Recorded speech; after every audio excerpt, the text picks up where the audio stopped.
हरे कृष्णा। तो welcome everyone in nectar of instruction class. तो हमने पिछली बार श्लोका 1 कवर किया था बहुत सारे सेशंस में। तो हम आगे बढ़ते हैं verse number 2, Upadeshamrita verse number 2। तो मेरे पीछे आप दोहरा सकते हैं श्लोक को। अत्याहार प्रयासश्च प्रजल्पो नियम आग्रह जनसंघर्ष लौल्यम च षड्भिर्भक्ति विनश्यति। अत्याहार प्रयासश्च प्रजल्पो नियम आग्रह जनसंघर्ष लौल्यम च षड्भिर्भक्ति विनश्यति। अत्याहार प्रयासश्च प्रजल्पो नियम आग्रह जनसंघर्ष लौल्यम च षड्भिर्भक्ति विनश्यति। शब्दार्थ: अति आहार, अधिक भोजन करना। पीछे दोहरा सकते हैं। अति आहार, अधिक भोजन करना या अत्यधिक संग्रह करना। प्रयास, अत्यधिक उद्यम। च तथा प्रजल्पः, व्यर्थ की बातें करना। नियम, विधि विधान। आग्रह, अत्यधिक आसक्ति। जनसंघ, सांसारिक प्रवृत्ति वाले व्यक्तियों की संगति। च तथा लौल्यम, अत्यधिक अभिलाषा या लालच। च तथा षड्भिर, इन 6 के द्वारा। भक्ति, भक्ति में सेवा। विनश्यति, नष्ट हो जाती है। अनुवाद श्रील प्रभुपाद जी के द्वारा। श्रील प्रभुपाद की। जब कोई निम्नलिखित 6 क्रियाओं में अत्यधिक लिप्त हो जाता है तो उसकी भक्ति विनष्ट हो जाती है। पहला, आवश्यकता से अधिक खाना या आवश्यकता से अधिक धन संग्रह करना। दूसरा, उन सांसारिक वस्तुओं के लिए अत्यधिक उद्यम करना जिनको प्राप्त करना अत्यंत कठिन है। तीसरा, सांसारिक विषयों के बारे में अनावश्यक बातें करना। चौथा, शास्त्रीय विधि विधानों का आध्यात्मिक उन्नति के लिए नहीं अपितु केवल नाम के लिए अभ्यास करना या शास्त्रों के विधि विधानों को त्याग कर स्वतंत्रता पूर्वक या मनमाना कार्य करना। पांचवा, ऐसे सांसारिक प्रवृत्ति वाले व्यक्तियों की संगति करना जो कृष्ण भावना मृत में रुचि नहीं रखते। तथा छठा, सांसारिक उपलब्धियों के लिए लालायित रहना। तो ये जो श्लोक है वर्ष नंबर 2, इसके शुरुआत में प्रभुपाद जी बड़ा सुंदर तात्पर्य दे रहे हैं। प्रभुपाद जी बता रहे हैं कि मानव जीवन का लक्ष्य क्या है, तो इसको जरूर पढ़िएगा आप। तो अभी हम इस वर्ष नंबर 2 के पहले जो पार्ट है अत्याहार, आज उस पर चर्चा करेंगे। तो ये वर्ष नंबर 2 ये फोकस करता है 6 एक्टिविटीज ऐसी जो हमें अवॉइड करनी है। कौन कौन सी हैं? अत्याहार, प्रयास, प्रजल्प, नियम आग्रह, जनसंघ, लौल्यम। तो ये 6 एक्टिविटीज हैं, इनको हमें त्यागना है। तो इन पे हम धीरे धीरे चर्चा करेंगे। तो आज का जो विषय है दैट इज अत्याहार।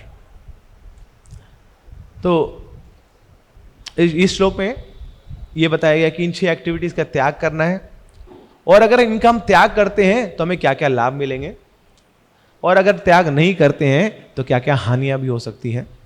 तो इसकी चर्चा होगी। तो इस श्लोक का पिछले श्लोक के साथ क्या रिलेशन है? वर्ष नंबर 1 क्या था? पांचो वेगम, मनसा क्रोध वेगम, जीवा वेगम, उदर उपस्थ वेगम। 6 प्रकार के वेगों की चर्चा करी है रूप गोस्वामी ने।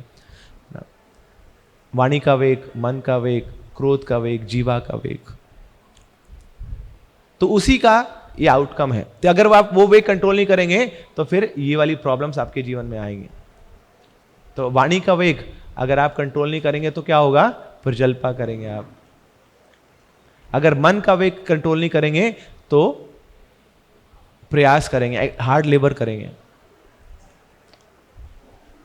और अगर जीवा का वेग कंट्रोल नहीं किया तो क्या होगा? अत्याहार।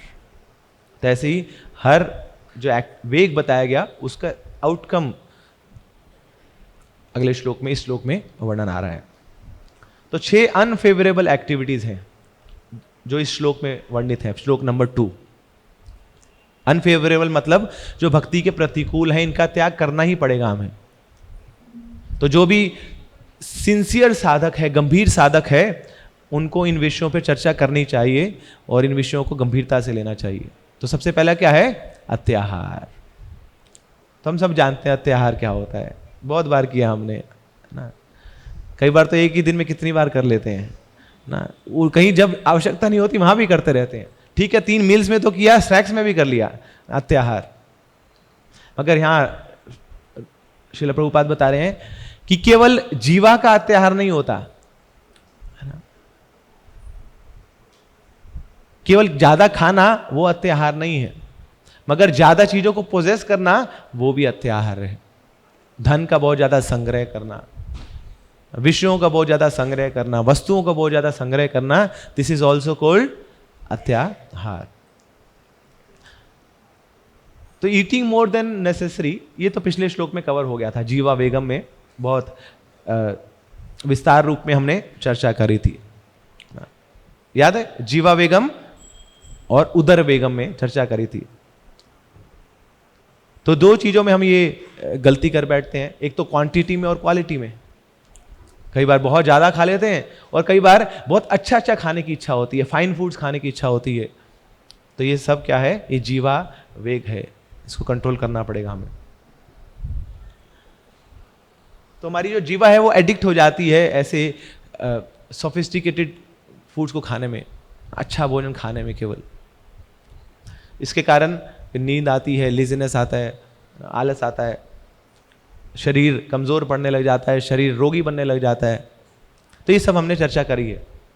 मगर अभी इस अत्याहार के अंदर हम प्राइमरीली चर्चा करेंगे tendency to possess more and more. तो अत्याहार के 3 लेवल्स हैं। पहला कि बहुत ज्यादा खाना, दूसरा धन का बहुत ज्यादा संग्रह करना, और एक और अत्याहार भी है जो प्रभुपाद जी ने परपट में बताया है, इंफॉर्मेशन का बहुत ज्यादा पोजेस करना, बहुत ज्यादा ज्ञान को अर्जित कर लेना, ऊपर बिठाना, वो भी क्या है? अत्याहार है, अननेसेसरी है। देखिए, हम सब लोग कुछ ना कुछ चाहते हैं और हमेशा ऐसा लगता है कुछ ना कुछ कमी है। Everyone feels some emptiness in their life, कि कुछ तो खालीपन है, कुछ तो मिसिंग है। तो कुछ लोग ये जो मिसिंग चीज है इसको भरना चाहते हैं अपने पेट में बहुत सारा भोजन डाल के। कुछ लोग ये जो मिसिंग चीज है इसको भरना चाहते हैं अपने दिमाग में बहुत सारी इंफॉर्मेशन, डेटा डाल के। कुछ लोग ये जो चीज मिसिंग है इसको भरना चाहते हैं अपने बैंक में बहुत ज्यादा पैसा डाल के। कुछ लोग ये जो चीज मिसिंग है इसको भरना चाहते हैं अपने घर में बहुत सारे सामान को रखकर। मगर उसके बाद भी, ये सब करने के बाद भी, वो जो मिसिंग चीज है वो मिसिंग रहती है। क्यों? क्योंकि हमें पता नहीं कि क्या मिसिंग है। So the real missing thing is that our heart is empty. हमारा जो हृदय है वो खोखला है, वहां पे कमी है। किस चीज की कमी है? प्रेम की कमी है। So our heart keeps on longing for love and that is always missing.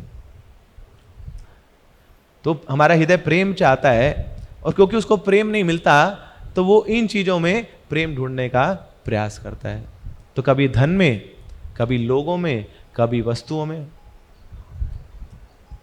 और उनके पीछे हम पूरा जीवन लगा देते हैं मगर हमें संतुष्टि नहीं मिल पाती। Actually it is the heart which is empty. तो हमें क्या करना पड़ेगा? हमारा जो प्रेम की प्रवृत्ति है ना, इसको डायरेक्ट करना है हमें भगवान की ओर। क्यों? क्योंकि वही हमें अनकंडीशनल लव दे सकते हैं, जिसमें कोई हेतु नहीं है, जिसमें कोई मोटिव नहीं है। हम ऐसा प्रेम चाहते हैं जो हमेशा हमारे साथ रहे, और वो एक ही व्यक्ति दे सकता है, वो है भगवान। इसलिए हमें क्या करना है, अपने हृदय को उनकी ओर खोलना है, ताकि वो जो प्रेम हमें देना चाहते हैं हम उसको रिसीव कर पाए। तो एक्चुअली में जितनी ज्यादा हमारी इच्छा होगी भगवान की ओर आगे बढ़ने में, उतनी ज्यादा बाकी सारी इच्छाएं कमजोर पड़ने लग जाएंगी। ये तो अत्याहार की जो बीमारी है, अगर हम इसको कंट्रोल करना चाहें बिना भगवान श्री कृष्ण के हेल्प के, तो हम नहीं कर पाएंगे। That will be futile exercise, वो हमेशा बनी रहेगी वो अत्याहार की बीमारी। तो अत्याहार किस में करना है, हमें भगवान की ओर आगे बढ़ने के लिए जो चीजें हमें आवश्यक है उन चीजों को पाने के लिए हमें प्रयासरत रहना है। तो फिर जो बाकी चीजें हैं जो हमें खोखलापन देती हैं, उन चीजों के प्रति हमारी इच्छा और हमारी आसक्ति अपने आप ही कम होने लग जाएंगे। तो पैसा होना, पैसा रखना, पैसा कमाना ये गलत नहीं है।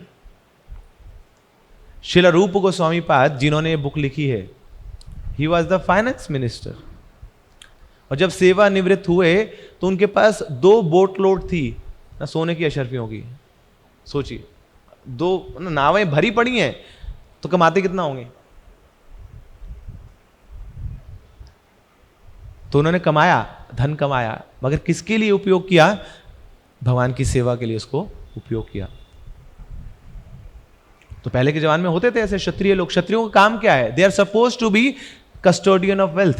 तो उनको धन की रक्षा करनी है, धन का संरक्षण करना है, मगर वो धन को पोजेस करते थे भगवान में, भगवान की सेवा में लगाने के लिए। तो इसलिए हमें डिसाइड करना पड़ेगा कि हमारे लिए अत्याहार क्या है, क्योंकि अगर हम अत्याहार को कंट्रोल नहीं करेंगे तो अत्याहार हमें अगले अनर्थ पे ले जाएगा, वो है प्रयास।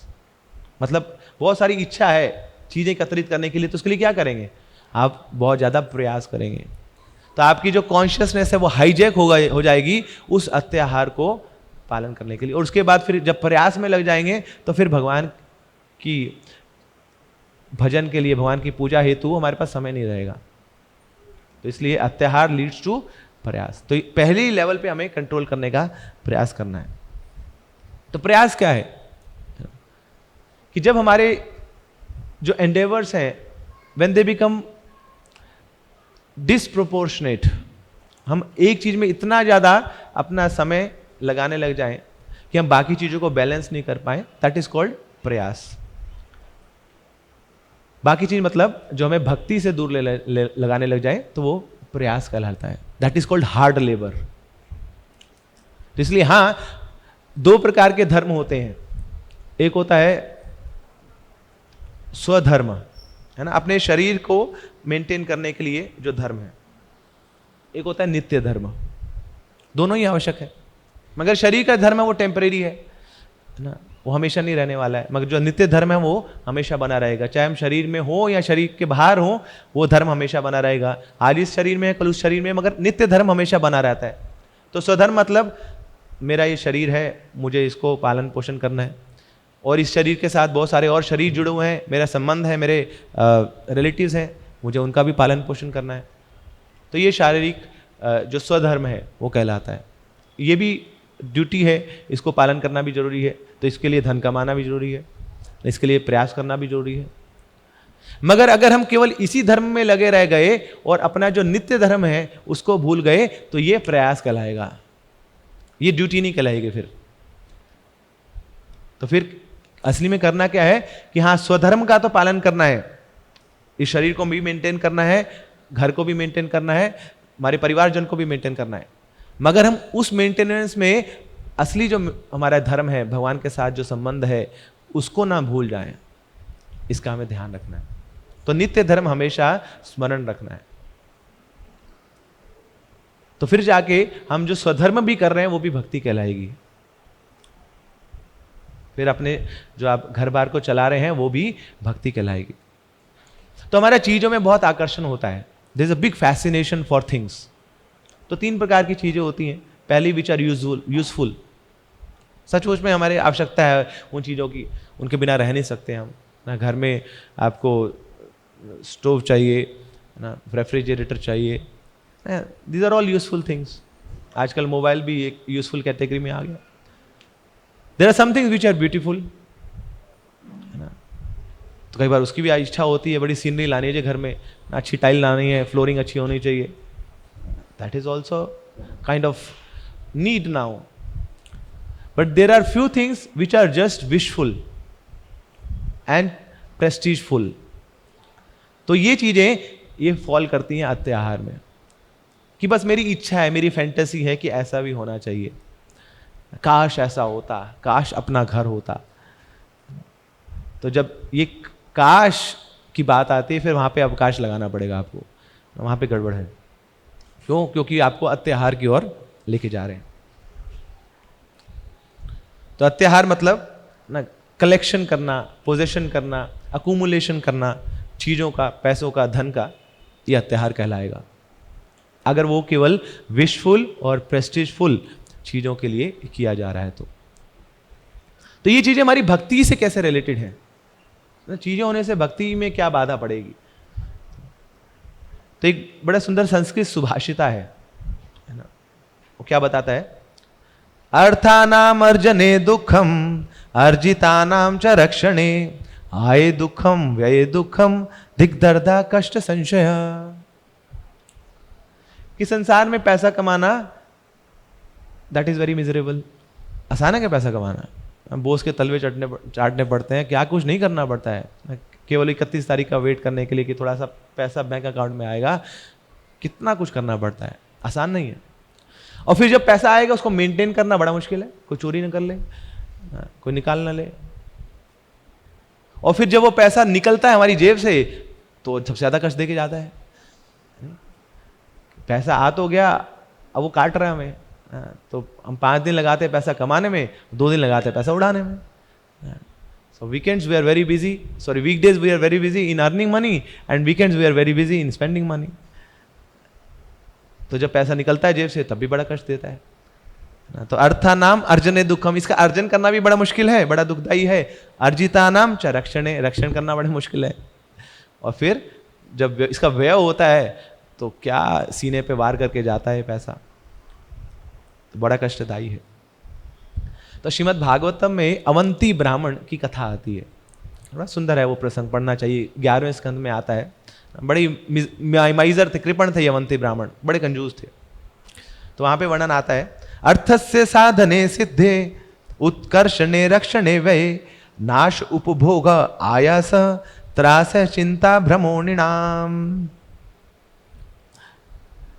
कि in the earning, attainment, increase, protection, expense, loss and enjoyment of wealth all men experience great labor, fear, anxiety and delusion. तो इससे अगले श्लोक में, 2 श्लोकों में, 18 और 19 श्लोकों में, यह है 11, 23, 18 और 19. इसमें 15 प्रकार के अनर्थों के बारे में बताया गया है, which comes just by over accumulation. केवल संग्रह करने के कारण 15 अनर्थ आ जाते हैं. एक चीज का संग्रह किया, साथ में 15 चीजें और आपके घर आ गई साथ. वो क्या क्या है? सबसे पहला है theft, second violence, third speaking lies, fourth duplicity, lust, anger, perplexity, pride, quarrelling, enmity, faithlessness, envy and the dangers caused by women, gambling and intoxication are the 15 undesirable qualities that contaminate men because of greed for wealth. पैसा आ गया तो फिर चोरी होगी, गिर जाएगा कभी. वो ना बड़ी सुंदर अपने अंगूठी पहनी हुई है ना, बस हाथ मिलाते ही सामने वाला ले गया, पता नहीं लगा कैसे चोरी हुई. वायलेंस, हिंसा होगी जहां पे पैसा होगा. यही तो हो रहा है. एक जो राष्ट्र है जो उसको लगता है कि बहुत सारा ऐश्वर्य है, बहुत सारा पैसा है, तो दूसरे के ऊपर वो प्रहार कर देता है, हिंसा करता है उसकी संपत्ति को हड़पने के लिए. जब फिर पैसा होगा तो झूठ बोलेंगे, क्यों? उस पैसे को और मल्टीप्लाई करने के लिए. फिर डुप्लिसिटी आएगी, लस्ट इंक्रीज होगा, काम उत्पन्न होगा, गुस्सा आएगा, क्रोध आएगा, कंफ्यूज रहेंगे वो व्यक्ति, अहंकार की भावना आएगी, हमेशा दूसरों से लड़ने के लिए व्यक्ति तैयार रहेगा, ईर्ष्या, द्वेष की भावना उत्पन्न हो जाएगी. और फिर क्या करेगा व्यक्ति? जुआ खेलेगा, नशा करेगा। ये सब किसके कारण आ रहा है? पैसों की होड़ के कारण, ग्रीड फॉर वेल्थ। तो ये रूप गोस्वामी हमें पहले से ही सचेत कर रहे हैं कि जो भक्ति में सुदृढ़ होना चाहता है वो अत्याहार से बचे। क्योंकि भक्त क्या है? वो स्थाने स्थिता है। जिस हाल में भगवान उसको रख रहे हैं उसमें वो खुश है।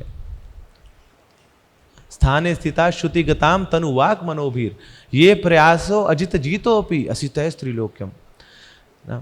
भागवत बताती है कि अगर कोई भक्त उस स्थिति को स्वीकार कर रहा है जिसमें भगवान उसको रखना चाहते हैं, और उस स्थिति में बेशक उसको उसके साथ बड़े कष्ट आ रहे हैं, बहुत प्रॉब्लम्स आ रही है, मगर वो स्थिर है, अपने भक्ति में लगा हुआ है, तो ऐसा व्यक्ति उस स्थान पे रहते हुए भी, उस सोशल पोजीशन में रहते हुए भी वो भगवान को बांध लेता है अपने प्रेम में। दैट मीन्स उसको कुछ अपना घर बार त्यागने की आवश्यकता नहीं है, कहीं जंगल में जाने की आवश्यकता नहीं है। जिस स्थान में आप हैं बस उस स्थान में खुश रह के भक्ति करना, चाहे वो झोपड़पट्टी है चाहे वो महल है, चाहे आप ऑटो में मंदिर आ रहे हैं चाहे आप गाड़ी में मंदिर आ रहे हैं, मगर आप उसमें खुश हैं कि भगवान मुझे इस स्थिति में रखना चाह रहे हैं। I am very happy in that. और भक्ति में बहुत दृढ़ है, पूर्ण श्रद्धा आपके ऊपर, भगवान के ऊपर, कि ये भगवान की ही देन है। I am very happy in that. तो ऐसा व्यक्ति जब भक्ति करता है तो भगवान उसकी भक्ति से बंध जाते हैं। वो जो अजीत हैं, किसी से जीतने जाते, वो इस भक्त से हार जाते हैं। कौन सा भक्त? जो अपनी स्थिति में स्थित है और खुश है, स्थाने स्थिता। तो हम लोग क्या करते हैं? तो हमारी जो प्रायोरिटी है वो हमारा काम रहती है, हमारा ऑफिस रहता है, हमारी जॉब रहती है। किस लिए? क्योंकि ये हमारी जो इच्छा है, हमारी लोभ की इच्छा है ना, उसको मेंटेन करती है। एक माता जी आई अपने पति के साथ महाराज से मिलने, एक सन्यासी से मिलने। तो माता जी आके बोलती है कि महाराज ने पूछा कि आप माला करते हो? बोले हाँ मैं माला करती हूँ, 16 माला करती हूँ। पति से पूछा आप करते हैं माला? तो पत्नी बोलती है इनको टाइम नहीं मिलता, ये बहुत बिजी रहते हैं, इनका काम बहुत है ना, 16 घंटे 18 घंटे काम करना पड़ता है। तो फिर महाराज बोलते हैं you should adjust your work for chanting, not you should adjust your chanting for work. कि आपको अपना काम को चेंज करना पड़ेगा, एडजस्ट करना पड़ेगा, ताकि आप स्पिरिचुअलिटी के लिए, अपने भजन के लिए समय निकाल पाए। ये नहीं कि हम लोग क्या करते हैं, अपनी चैंटिंग एडजस्ट करते हैं, कहीं भी जब समय मिलेगा तो कर लेंगे चैंटिंग, ना कोई नियम कानून तो है नहीं ना। तत्रार्पिता नियमित स्मरणे न काले, कभी भी कर सकते हैं चैंटिंग। तो जब हमारे समय मिलेगा तब कर लेंगे, अगर नहीं भी मिलेगा तो नहीं करेंगे। तो हम अपनी माला को एडजस्ट करते हैं, अपनी भगवान के प्रति जो जो हमारा नित्य धर्म है उसको एडजस्ट करने लग जाते हैं। और यही सारी प्रॉब्लम का जड़ है। जिसने अपनी लाइफ की टॉप मोस्ट प्रायोरिटी बना ली भगवान को, उनके भजन को, उनके नाम को ना, तो फिर क्या करेंगे भगवान? जो मेरे नाम पे मैं उसके काम पे, तो फिर भगवान हमारा काम बनाएंगे, हमारे लिए समय निकालेंगे। आप अगर कुछ त्याग करते हैं, ये मेरा पर्सनल एक्सपीरियंस है, भगवान की सेवा में कुछ त्याग करते हैं, कृष्णा बिकम्स रेस्टलेस। अरे ये सब कुछ त्याग के छोड़ के मेरे पीछे भाग रहा है, अब मैं ना इसके पीछे भागूंगा, जो जो इसने त्याग किया है उसका मल्टीपल टाइम्स इसको दूंगा। Krishna makes sure. तो ये श्रद्धा हमारी होनी चाहिए भगवान की सेवा में, उनके नाम के प्रति, कि ये मेरी टॉप मोस्ट प्रायोरिटी है, इसके बिना मेरी गाड़ी चलने वाली नहीं है। तो बैलेंसिंग बहुत जरूरी है। देखिए सब कुछ बैलेंस है। आप देखें ना अपनी सृष्टि में जो प्लैनेट्स हैं बड़े बैलेंस वे में चलते रहते हैं ना, पूरी सृष्टि, पूरा ब्रह्मांड बैलेंस वे में चल रहा है। इलेक्ट्रॉन्स, प्रोटॉन, छोटे छोटे जो पार्टिकल्स हैं ना, वो भी बड़े बैलेंस वे में चलते हैं। कितने मूवमेंट पे चलना है, कैसे चलना है ना, क्या मास है प्रोटॉन का, क्या मास है इलेक्ट्रॉन का, बड़ा ही बैलेंस्ड है। तो ऐसे ही हमें भी अपनी लाइफ को बैलेंस बनाना है, लाइफ में बैलेंस बनाना है, मगर उसमें प्रायोरिटी हमेशा हमारी नित्य धर्म की होनी चाहिए। तो अब ये जो इच्छा तो है हमारे अंदर अत्याहार करने की, तो इसको कैसे कंट्रोल करें? तो हमारे शास्त्र बताते हैं एक ही अस्त्र है इस अत्याहार को रोकने का, वो है सैटिस्फैक्शन, संतुष्टि। देखिए कुछ लोग ऐसे घरों में जन्म लेते हैं, वो घर नहीं है, वो महल है, बंगलो है। दे ईट विथ सिल्वर स्पून। और कुछ लोग हैं बेचारे, वो कुटिया भी नहीं होती, झोपड़पट्टी भी नहीं होती, रेड लाइट पे वो जन्म हो जाता है उनका। So ultimately it is all Krishna's decision and we should respect that, कि भगवान ने मेरे को इस स्थिति में रखा है तो भगवान इसके पीछे हैं, मेरे कंट्रोल में नहीं है ये, and I should respect Krishna's decision. तो कुछ लोगों को भगवान ने वेल्थ दी है, कुछ लोगों को भगवान ने हेल्थ दी है, कुछ लोगों को भगवान ने कुछ और दिया है। ऐसा नहीं है कि एक व्यक्ति के पास सब कुछ आ गया, एक व्यक्ति के पास सब कुछ आ जाएगा तो भगवान बन जाएगा। ऐश्वर्यस्य समागरस्य वीर्यस्य यशसा श्रीहा ज्ञान वैराग्य चाहे वो शरणम भगवतिंगना। वो व्यक्ति जिसके पास ये 6 ऐश्वर्य पूर्ण रूप में होते हैं वो क्या कहलाता है? वो भगवान कहलाते हैं। Name, strength, fame, knowledge, beauty, renunciation, तो वो व्यक्ति तो वो भगवान है। तो भगवान तो एक ही है, हम सब जीवात्मा है। तो हमें भगवान ने हमारी प्रवृत्ति के अनुसार कुछ कुछ स्किल दी हैं, कुछ एक्सपर्टीज दी हैं, तो हम उसमें संतुष्ट रहें। तो संतुष्टम परमम धनम।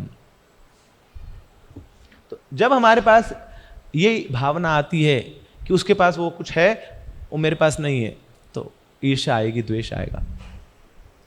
और ये भगवान को पसंद नहीं है। क्यों? क्योंकि हम भगवान की जो क्रिएशन है उसमें दोष देख रहे हैं। क्योंकि वो व्यक्ति के पास कुछ गुण हैं, किसने दिए हैं? भगवान ने दिए। और मेरे पास वो गुण नहीं दिए, क्यों नहीं दिए? भगवान ने नहीं दिए। तो अगर मैं उस व्यक्ति से द्वेष कर रहा हूं, ईर्ष्या कर रहा हूं, मतलब मैं भगवान के ऊपर संशय कर रहा हूं, भगवान के ऊपर डाउट कर रहा हूं कि उनकी क्रिएशन ठीक नहीं है। दैट मीन्स मैं भगवान से द्वेष कर रहा हूं। किसी व्यक्ति से द्वेष करना मतलब भगवान से द्वेष करना। तो इस प्रकार हम संतुष्टि ला सकते हैं कि नहीं, एक व्यक्ति है जो सब देख रहा है, उसी के सैंक्शन से सब कुछ हो रहा है, उसी के सैंक्शन से इसको इतना कुछ मिला है और मुझे नहीं भी मिला, तो I should be happy in what Krishna wants me to be here. तो 3 चीजों से हमेशा कभी भी संतुष्ट नहीं रहना चाहिए। सबसे पहला है दान, चैरिटी। जितनी करो वो कम है।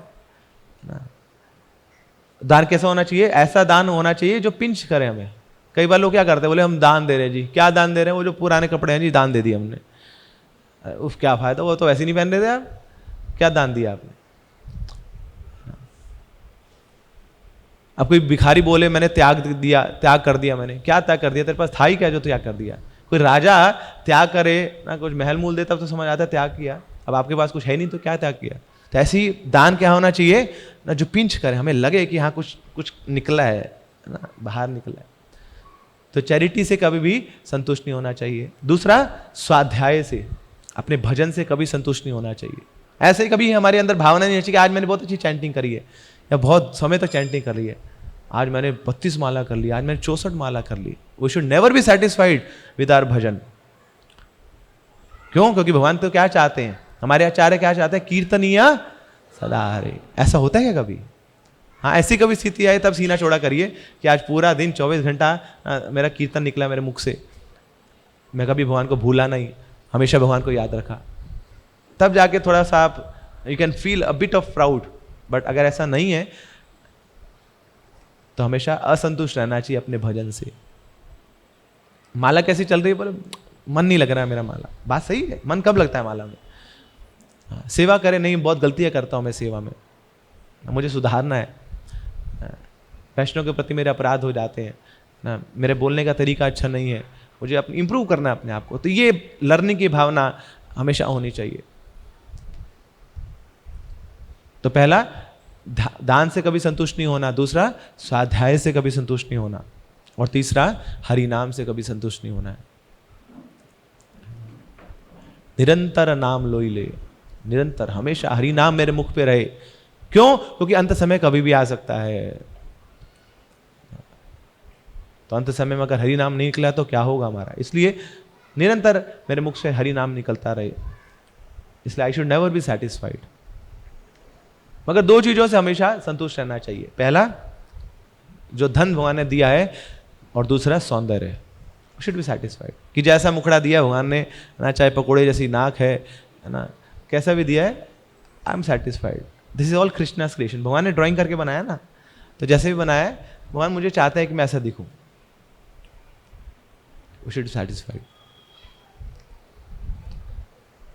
सेकेंडली त्याग, त्याग में बहुत आनंद है।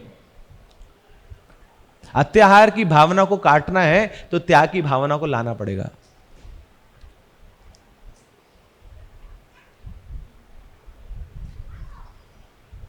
एक गुरुजी थे, शिष्य को बोलते हैं कि सब कुछ त्याग देना चाहिए।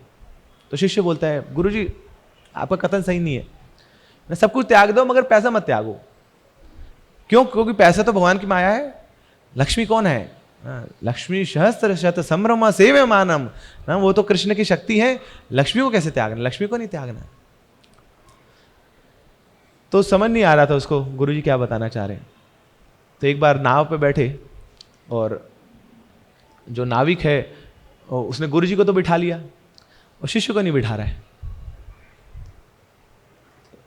तो शिष्य बोलता है कि अरे मैं गुरुजी के साथ। बोले कुछ नहीं ना, ये गुरुजी का अपना होता है, तू पैसे निकाल। तो उसने पैसे निकाले और गुरुजी को दे दिए। फिर गुरुजी को आके बोलता है, देखो गुरुजी, मैंने बोला था ना पैसों के बिना कुछ नहीं चलता है ना, पैसा ना होता तो मैं कैसे आता हो।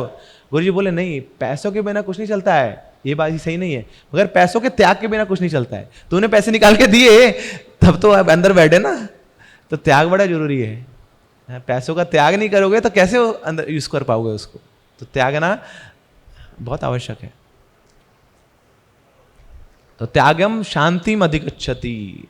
तो जो त्याग की भावना को स्वीकार करता है उसको शांति उसके घर में अपने आप ही आ जाती है। नहीं, सुबह सुबह बहुत प्रेशर लगा आपको ना, और बाहर कोई कमरा बंद कर दिया आपको, अब नहीं जा पा रहे हैं, तो वो जीवन का एक सबसे खतरनाक दिन होगा आपका ना, नरक से भी बदतर। कोई आपको बाहर नहीं जाने दे रहे। क्यों? क्योंकि त्याग में आनंद है। त्याग में आनंद है।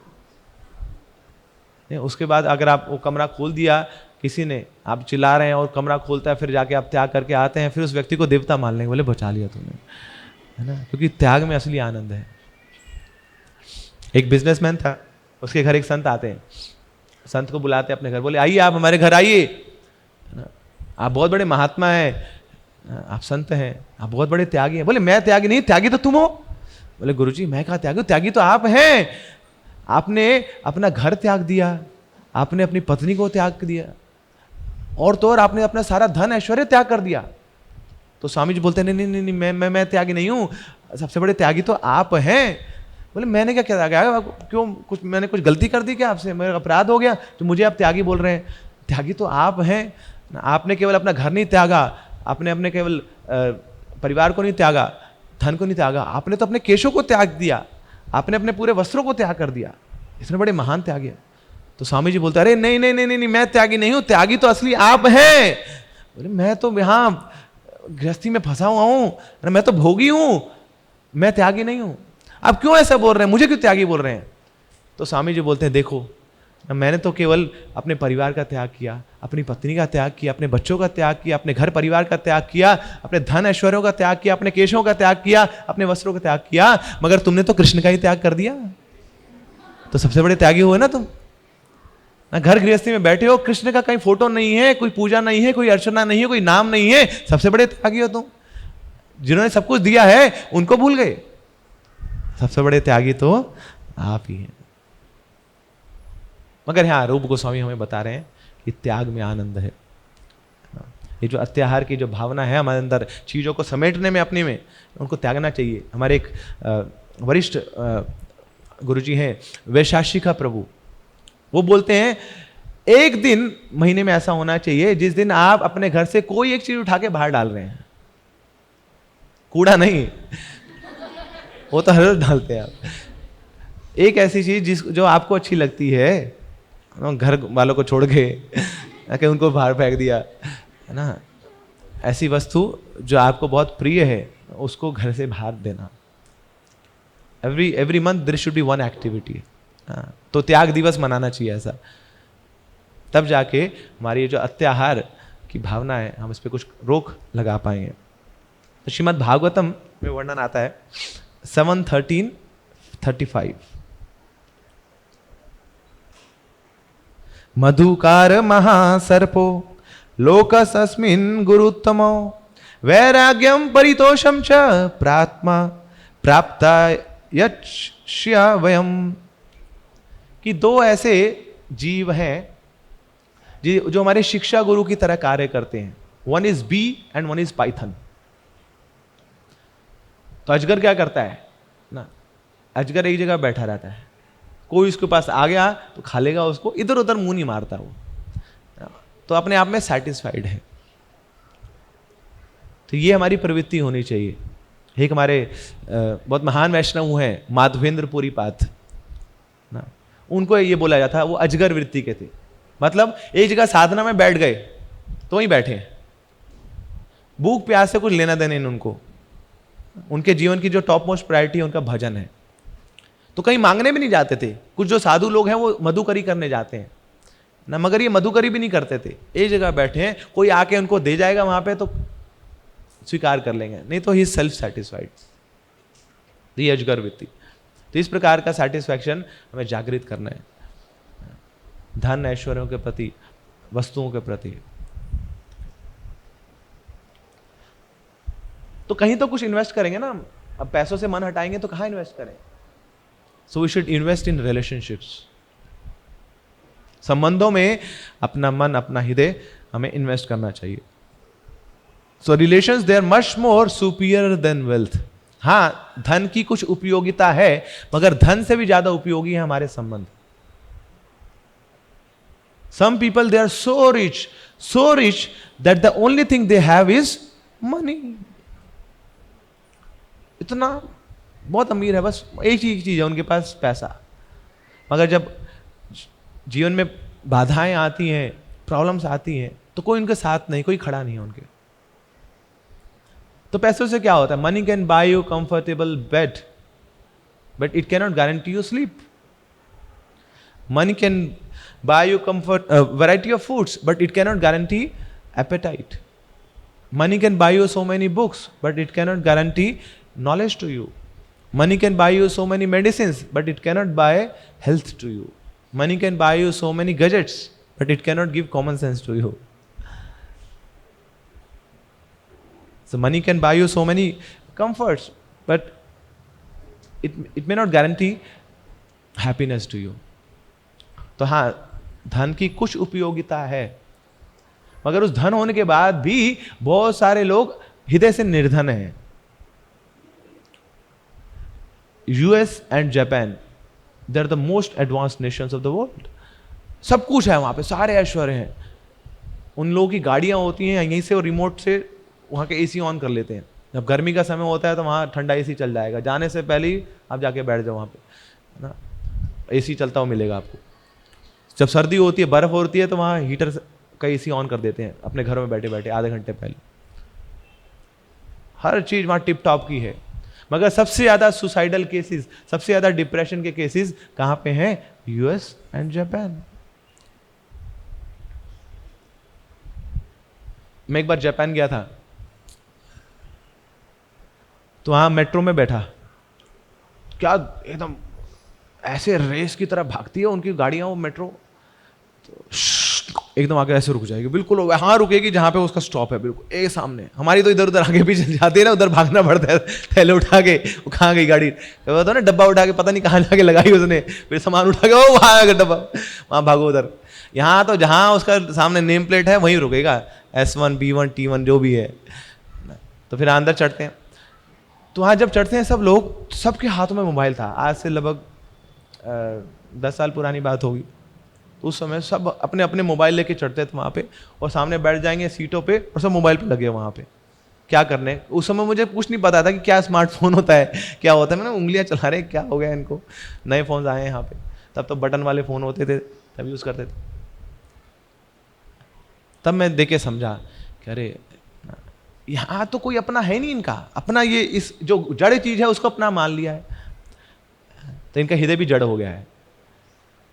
कोई संबंध ही नहीं है। फैमिली के लोग भी आएंगे, सब अलग अलग थलग बिल्कुल, देयर नो रिलेशनशिप्स। तो इसलिए बोला जाता है कि do not look for a person who will solve all your problems, but look for a person who will not leave you alone in those problems. ऐसे व्यक्ति को ढूंढिए कि जो आपकी प्रॉब्लम सोल्व ना करे। ये जरूरी नहीं है कि वो सॉल्व करे, यहाँ की संसार की प्रॉब्लम तो सॉल्व होने वाली है नहीं, मगर ऐसा व्यक्ति साथ हो जो हमें अकेला ना छोड़े उन प्रॉब्लम से। कलयुग में तो संग में शक्ति है, ये जो अकेलापन है ये मार देता हमें। तो इसलिए ये समय है ना जब हमारे पास बुद्धि है ना, शरीर में जान है, तो उस समय हमें इन्वेस्ट करना चाहिए किसमें? रिलेशनशिप्स में, संबंधों में। कई बार हम प्रोजेक्ट ओरिएंटेड हो जाते हैं कि इस प्रोजेक्ट को हमें अचीव करना है, उसके लिए बस कुछ भी करना पड़े संसार में ना, किसी के सिर पे पैर रख के ऊपर चढ़ना पड़े तो हम तैयार हो जाते हैं कि मुझे करना है, मुझे चाहिए ये। मगर उस जर्नी के दौरान हम पता नहीं कितने सारे लोगों को हर्ट कर देते हैं, कितने सारे रिलेशनशिप को तोड़ देते हैं, हमारा बिहेवियर इतना न्यूसेंस हो जाता है,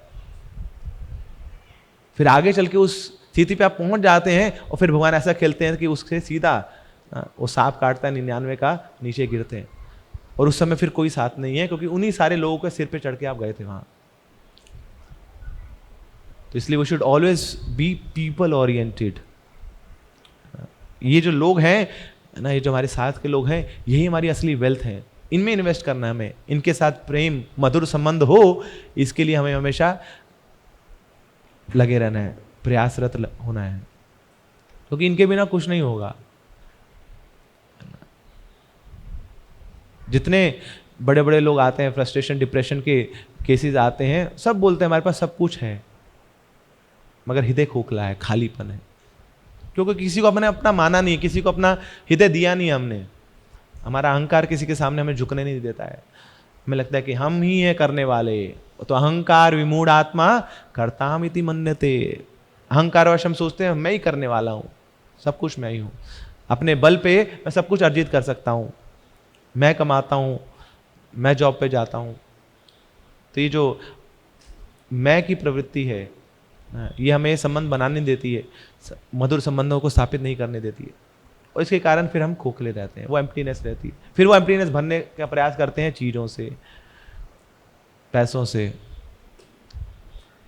और फिर ये जो अत्याहार है ये बढ़ता जाता है।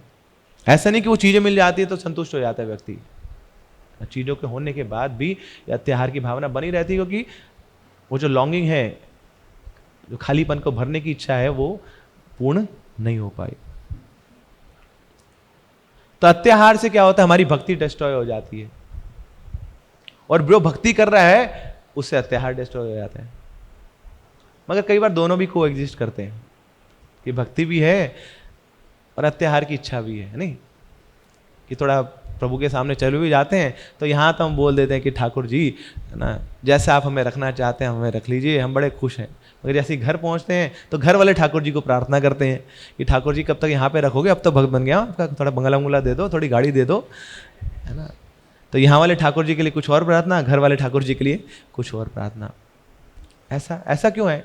जब भक्ति अत्याहार को डिस्ट्रॉय करती है और अत्याहार भक्ति को डिस्ट्रॉय करता है, दोनों एक साथ कोएग्जिस्ट नहीं करनी चाहिए ना। अगर प्रॉब्लम यही है कि अगर कोई भक्ति करते हुए भी अत्याहार कर रहा है, दैट मीन्स कि उसकी भक्ति अभी उतने लेवल पे नहीं पहुंची है, उसको और प्रयास करने की आवश्यकता है। कि वो भक्ति नहीं कर रहा है, अभी कुछ और ही कर रहा है वो। भक्ति मतलब शुद्ध भक्ति।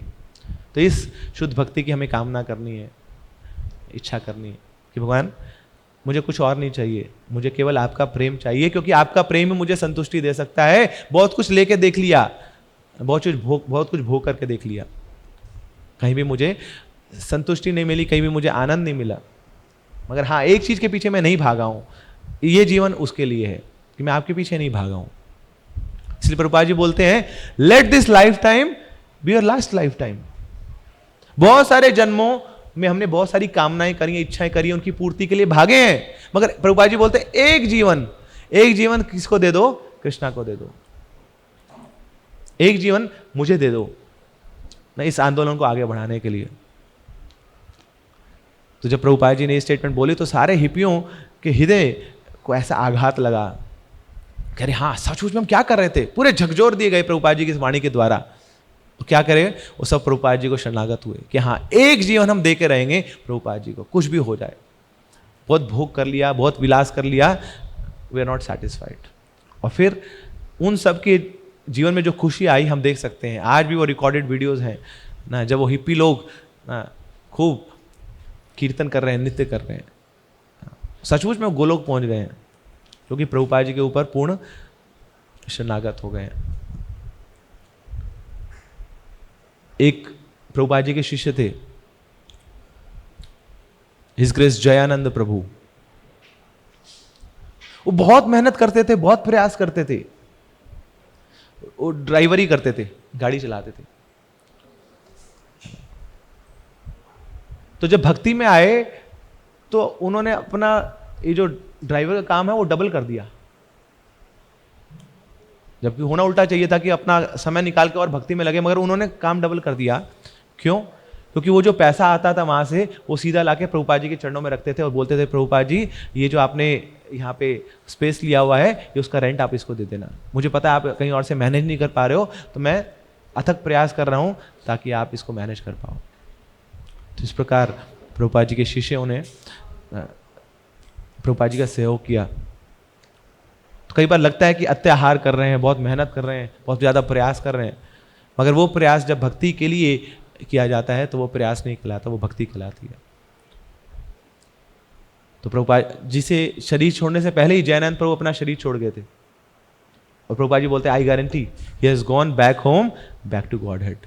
इसने इतने ही समय में इतनी सेवा कर ली है कि कृष्ण इसको खुद लेने आए हैं यहाँ पर। और फिर प्रभुपाद जी ने डिक्लेयर किया कि जयानंद प्रभु का डिसअपीयरेंस डे इस्कॉन के कैलेंडर में आना चाहिए, और किसी का नहीं है, न केवल जयानंद प्रभु का जो तिरोभाव दिवस है वो इस्कॉन के कैलेंडर में आता है।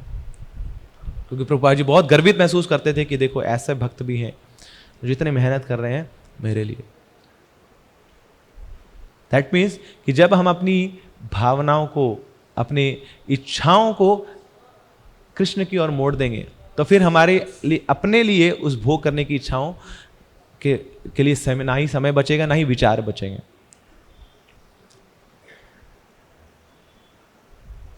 तो प्रयास करने की आवश्यकता है। कृष्ण भक्ति में जितना प्रयास करेंगे अपने भोग के लिए, अत्याहार करने के लिए, उतना ही हमारी इच्छाएं निम्न होती जाएंगी। तो ये श्रील रूप गोस्वामी हमसे चाहते हैं कि दिस इज अनफेवरेबल फॉर भक्ति, अत्याहार। ठीक है, तो एक बार दोबारा से रिवाइज करते हैं। 3 चीजें बताई हैं रूप गोस्वामी ने जो अत्याहार की कैटेगरी में आती हैं। कौन कौन सी हैं? सबसे पहला अत्यधिक भोजन करना, दूसरा जरूरत से ज्यादा धन संग्रह करना, और तीसरा बहुत ज्यादा ज्ञान अर्जित करना। ये भी अत्याहार है। बहुत ज्यादा भर लिया, इधर से भी सुन लिया, उधर से भी सुन लिया, ये भी वो भी वो। तो क्या होगा, हम फोकस नहीं कर पाएंगे।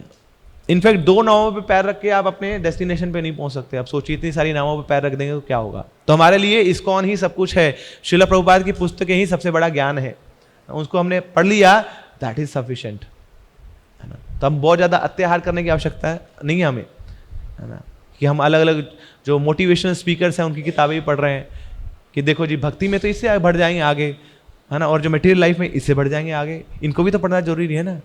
अरे नहीं, है ना। प्रभुपाद जी ने अपनी बुक्स में सब कुछ सारा ज्ञान दिया है। आध्यात्मिकता में भी आगे बढ़ेंगे और भौतिक अपने करियर में भी आगे बढ़ेंगे उन पुस्तकों को पढ़ने मात्र से। वो अपने आप में कंप्लीट साइंस है। इनफैक्ट जिसने श्रीमद् भागवतम पढ़ ली उसको किसी और किताब की पढ़ने की आवश्यकता है नहीं, सब कुछ है उसमें, सारी साइंस है। ठीक है, हरे कृष्णा। श्रील प्रभुपाद की